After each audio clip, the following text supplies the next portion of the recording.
Hi friends, ഇന്ന് ഉണ്ടാക്കാൻ പോകുന്നത് കഞ്ഞിയും പയറും കൂടിയാണ് ഒരുമിച്ചിട്ടുള്ളത്. മോൻ ഒത്തിരി നാളായി പറഞ്ഞിരുന്നു അവനത് ഉണ്ടാക്കി കൊടുക്കണമെന്ന്.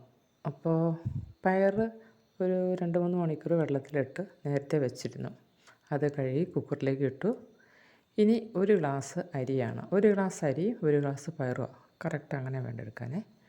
അപ്പോൾ അരി കഴുകി അതും കുക്കറിലേക്ക് ഇട്ട് കൊടുത്തു.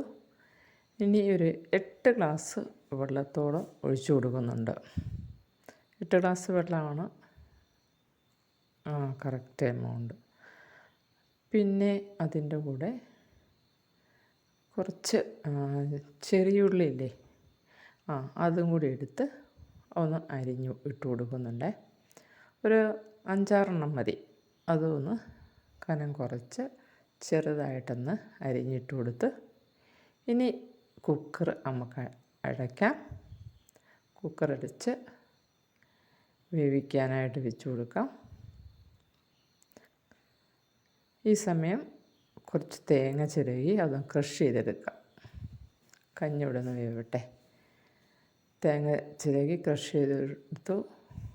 ഈ സമയം കൊണ്ട് നമ്മുടെ കഞ്ഞി വെന്ത് റെഡിയായി. ആവശ്യത്തിന് ഉപ്പിട്ട് കൊടുത്ത് പിന്നെ ക്രഷ് ചെയ്തെടുത്ത ആ തേങ്ങയില്ലേ അതും കൂടെ ഇട്ട് കൊടുത്തു. ആവശ്യത്തിന് വെള്ളമുണ്ട് കേട്ടോ, ഒത്തിരി വെള്ളം വേണ്ടല്ലോ, കഞ്ഞിയല്ലേ. നല്ല സൂപ്പർ ടേസ്റ്റുള്ള ഒരു സാധനമാണേ. എല്ലാവരും ഒന്ന് വീട്ടിൽ ട്രൈ ചെയ്ത് നോക്കണം. രാത്രിയിൽ കഴിക്കാൻ നല്ലൊരു ഭക്ഷണമാണ്. കുട്ടികൾക്കൊക്കെ ഇഷ്ടപ്പെടും. അതുപോലെ തന്നെ ആരോഗ്യത്തിന് നല്ലതാണ്. കഞ്ഞിയുടെയും പയറിൻ്റെയും കൂടെയുള്ള ഒരു ടേസ്റ്റ് കണ്ടോ. അത് ചട്ടിയിലേക്ക് മാറ്റി കൂടെ ചേർത്ത് കഴിക്കാനായിട്ട് 2 പപ്പടവും ഇത്തിരി നാരങ്ങാച്ചാറും കൂടി ചേർത്ത് എല്ലാം കൂടെ മിക്സ് ചെയ്ത് കഴിക്കുക. വളരെ ടേസ്റ്റാണ്. എല്ലാവരും ഒന്ന് ട്രൈ ചെയ്യണം. നിങ്ങളുടെ അഭിപ്രായം കമൻറ്റ് ചെയ്യാൻ മറക്കരുത്. അപ്പോൾ താങ്ക്സ് ഫോർ വാച്ചിങ്.